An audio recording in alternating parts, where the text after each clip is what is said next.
everyone. This is your LeGals. It's 2021 and we're back. We are back. Today I have with me Alana. I have Luby. I have Miss Tanya O'Connor. Hey. And attorney Lisa Knox. Not that we're all not attorneys, but I like to throw that in there. All right, so today we have some interesting topics for you guys. It's 2021. Hopefully we're past the 2020 madness.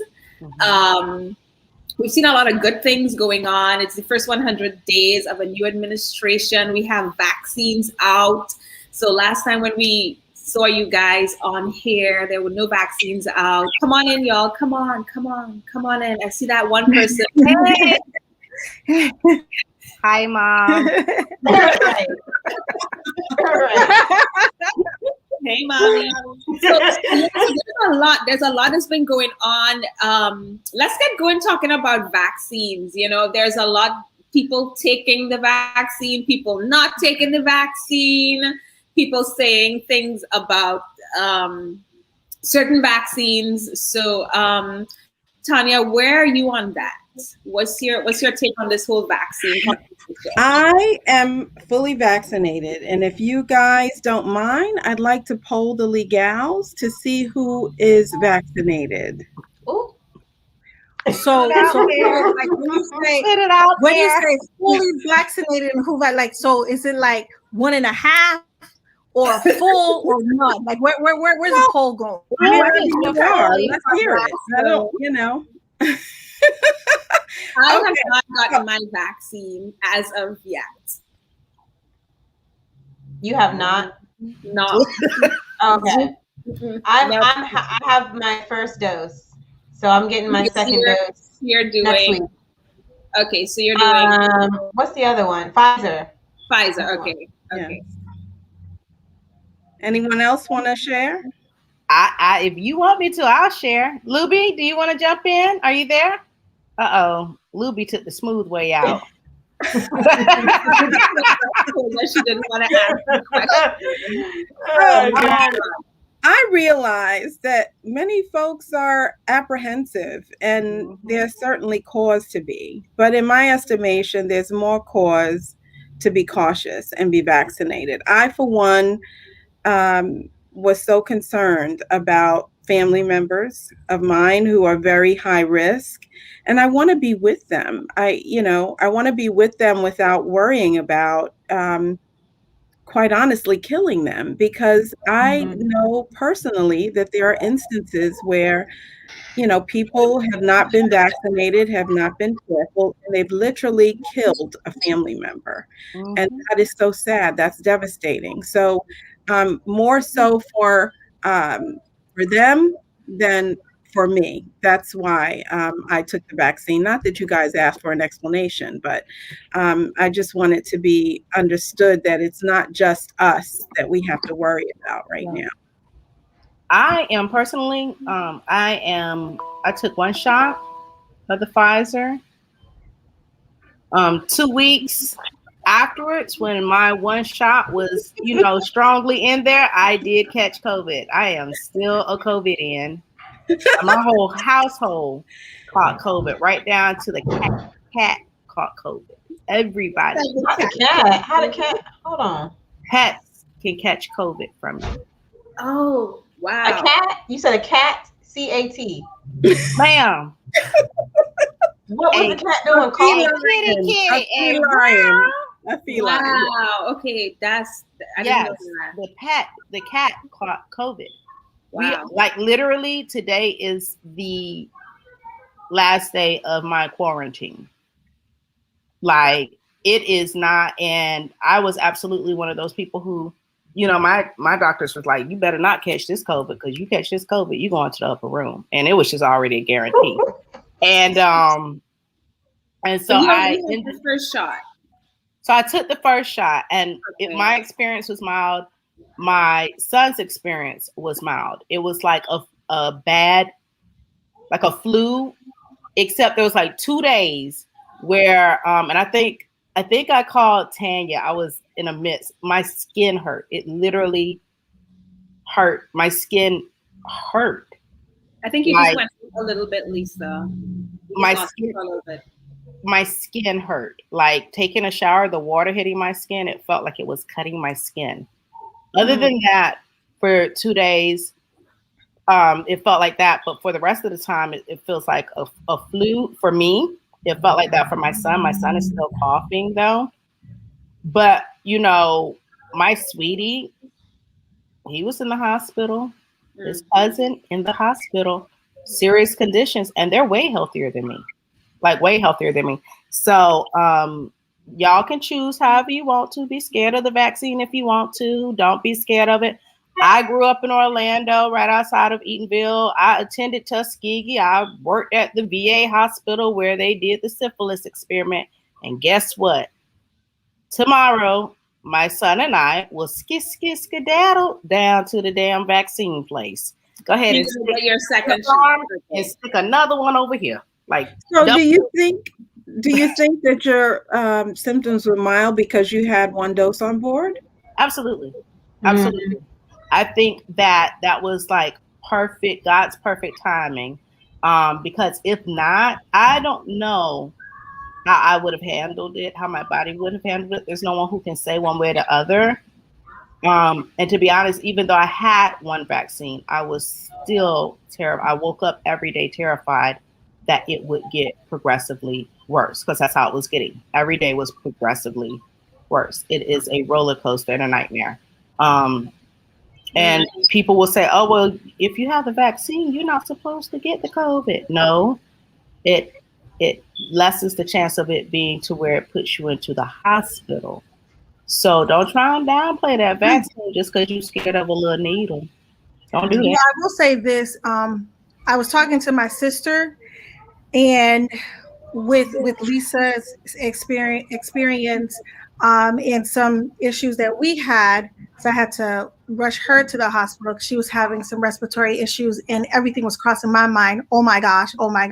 Turns out it wasn't COVID, but just that initial. And then, I've shared plenty of time that my son is a cancer survivor. My husband is fully vaccinated, and I was like, one of us is good enough.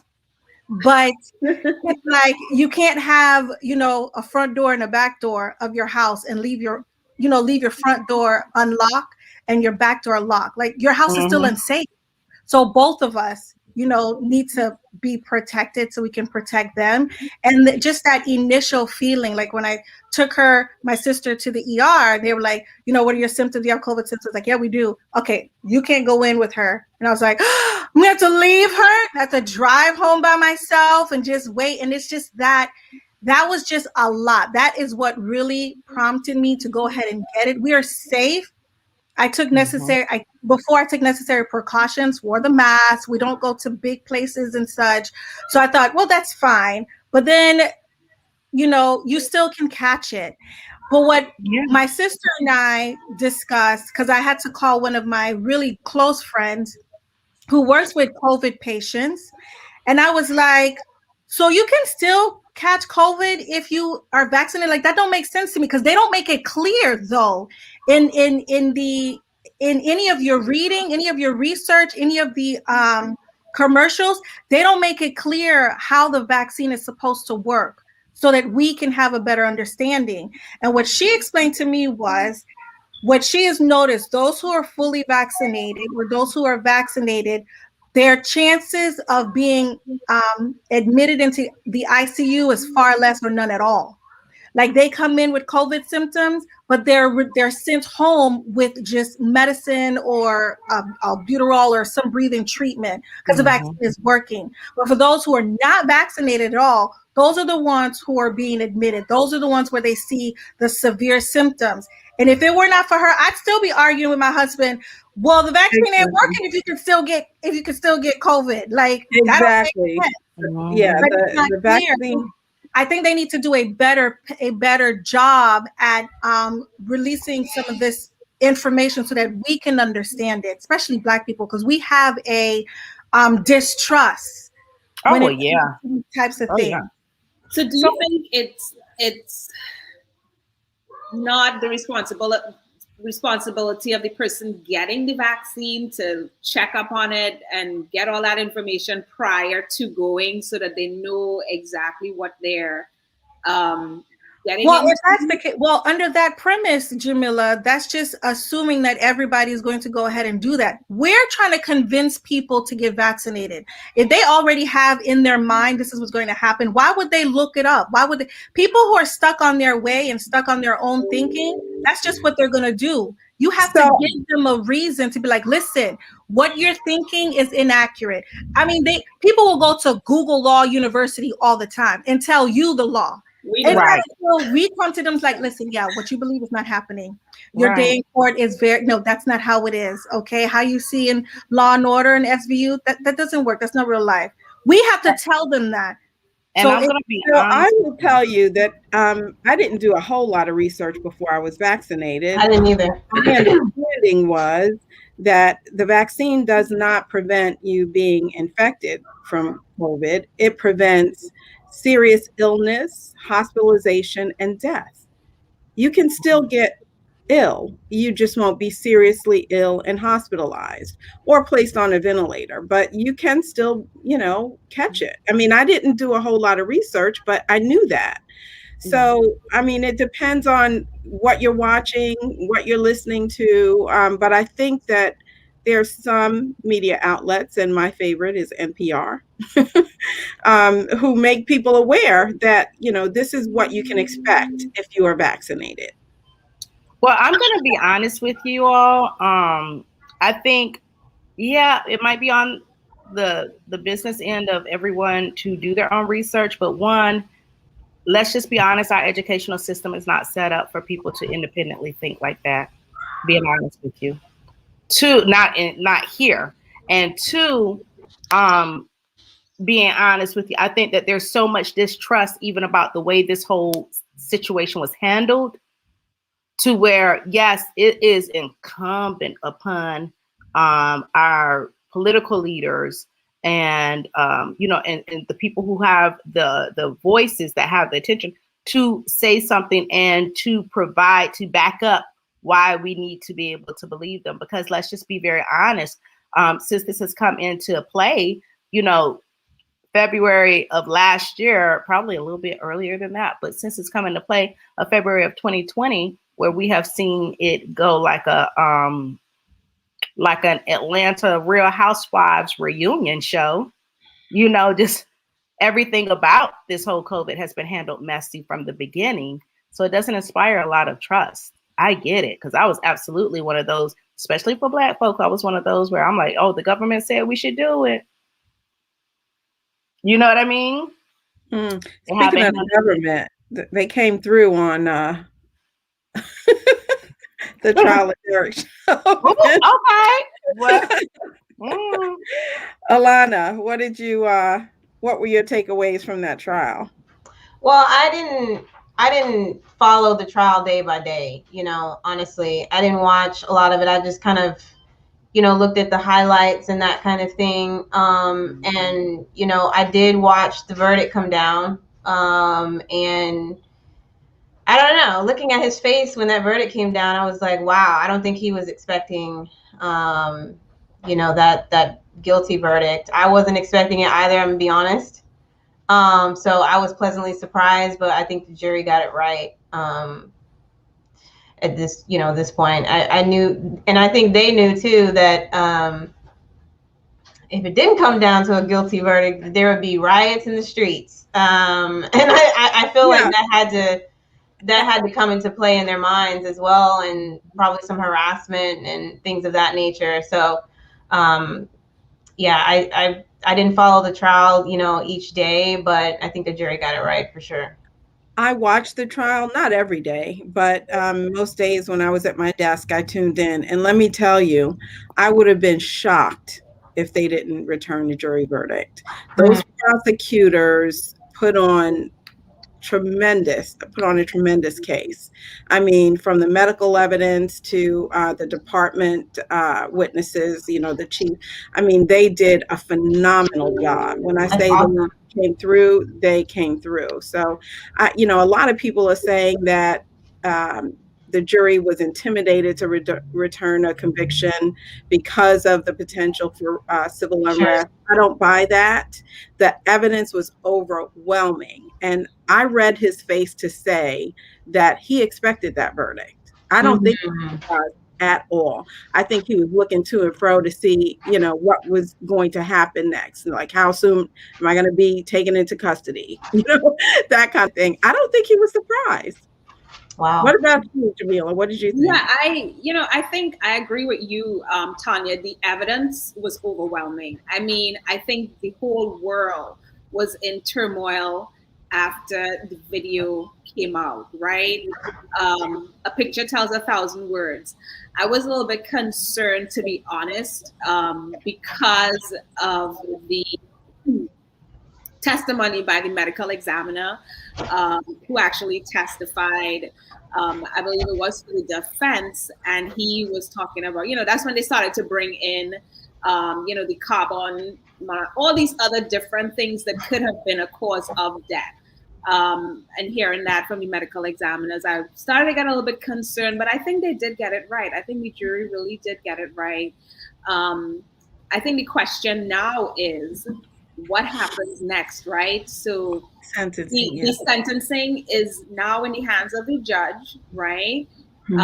And basically, I think that's what a lot of people are waiting to see. I think this is a message, a strong message that was sent to law enforcement, to the public as a whole, to everyone who witnessed what happened, that lives matter, right?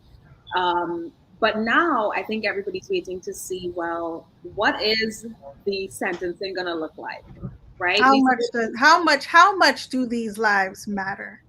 Really, what it goes down to. Wait, so Alana said something which it really, and Tanya, you brushed on it as well, which is right at the core of the two arguments. The jury verdict, was the jury verdict this way because of the overwhelming evidence, or was the jury verdict this way because of the potential riots and whatnot?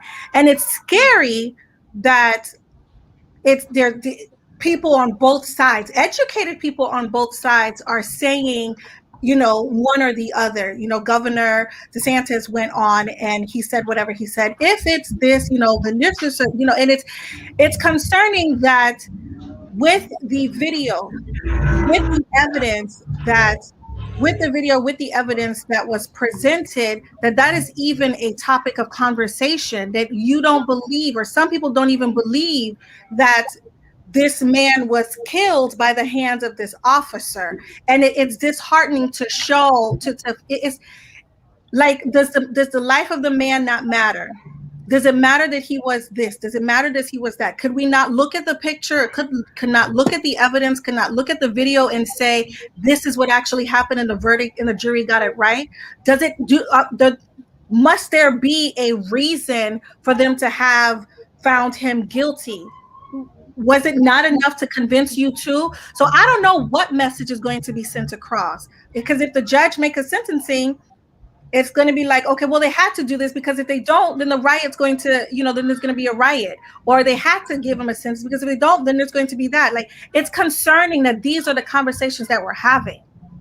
I don't think it was solely because of potential intimidation and riots and that kind of thing. I think that, could be a minor factor, I suppose. But to me, it's like, I can see it plainly in the video. I don't, I can see it plainly that his putting his knee on his, on his neck for that long is a substantial factor in causing his death, period. It's the defense's job to poke holes in that, right? But I think, to me and a lot of people, it was clear from the video. So we're just going through the formality of a trial because that's what you have to do. But it was pretty clear. So I don't think it's just because of the jury, being somewhat intimidated and whatnot. I mean, it was very clear. I mean, no. I'm not saying that's my opinion, because I think. Oh yeah, no, yeah. I'm just saying, playing devil's advocate, I suppose. It's just, but the fact that we're having this discussion, come on, it's not even did they get this verdict because if I can jump in for a second, I don't think it should be a shock to anybody. Yeah, yeah. Well, hold on, because you might not want to agree with what I'm getting ready to say. Hold on. Okay. I don't think it should be a shock to anybody. If you've been paying attention and living in the United States long enough, and especially if you've been black and in the South of the United States long enough, I don't think it should be a shock to anybody across the board that there are people who can justify wrong. You're forgetting the history of the United States. So, Ilana, you keep saying, oh, well, there was a video of it. There was a video of it. There was a video of Philando Castile. There was a video of Tamir Rice. You know, as a matter of fact, to be very honest with you, and let's just go ahead and call a thing, you know,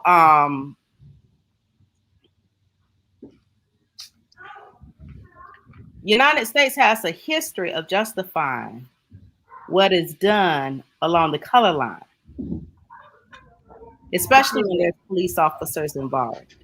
And so, you know, you should not say, oh, well, you know, it's a shame that people have reasons and justifications for it, because everybody on here already admitted that they were surprised in some way, shape, or form when it was found guilty on all that thing was found guilty on all three charges. I am not, you know, going to be surprised at that, because finally, you know, the entire world saw what we've been whispering in the ears for years. I will be surprised if the sentencing matches the gusto of which the punishment meets that's interesting, because I have no idea about the guidelines and well, it's my understanding the judge has. It's my understanding that, you know, he's looking at minimum 12.5 years. I don't practice law in Minnesota, but this is what I've heard on the grapevine in the mean streets of the legal eagles, right? But what I will tell you is, if there's 12.5 years, 12.5 years minimum, right? Minimum. But what I'm saying, what I know is, if there is a will, there is a way.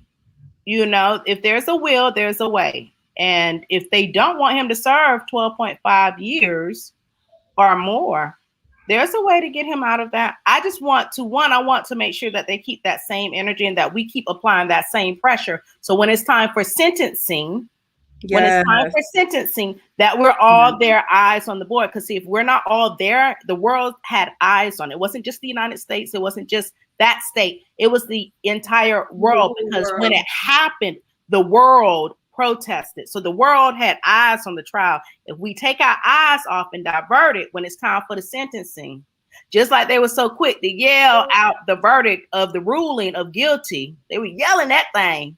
They'll whisper 3 years probation and you still get your pension. Play with it. Welcome to the United States. So don't agree with it, Alana.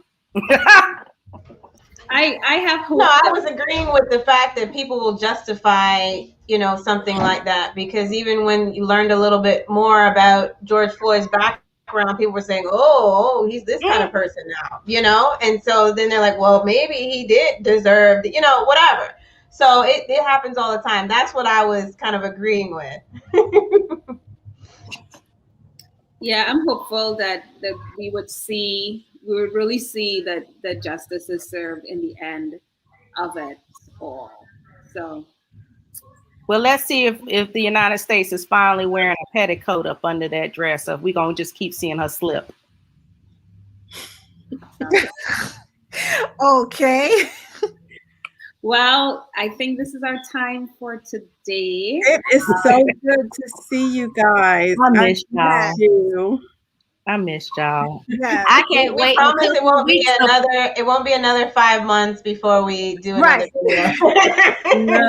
No.